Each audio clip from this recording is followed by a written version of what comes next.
It's certainly an emotional time. It's hard not to be affected sort of on a daily basis, even if something hasn't happened that day. All the emotions just sort of stay with you.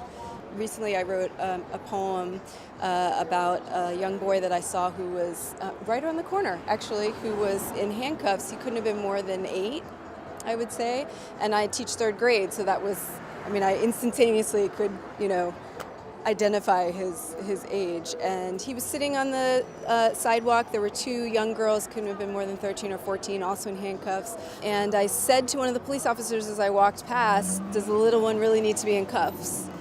And of course he didn't respond to me. But I felt very helpless in that moment. And I'm a poet, so what did I do? I wrote a poem. For the officer who put the 8-year-old boy in handcuffs. I want to talk about your body. Though your jaw is the first thing to notice, sharp-lined like an arrow, let's start with your hands.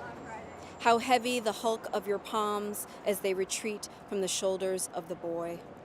I want to talk about your arms, settling back at your sides, the mass of muscle against your navy sleeves, and your lips, cracked and dry from the cold, closing into a pursed, even smile, the winter air forming a fleeting cloud of whatever you've said to him.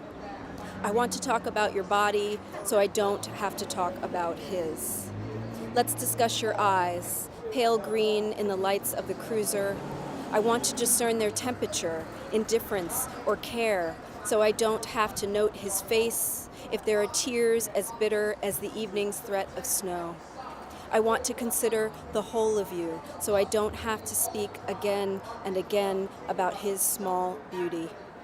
His short legs folded crisscross applesauce, swimming in those purple sweatpants, his knees bouncing to a rhythm in his memory. I want to talk about your duty, your incident log, the end of your shift, so I don't have to mention his memory. What will he remember? Your frozen breath on his cheek, the song that repeats in his head, the blurred face of a woman who crossed the street and walked away.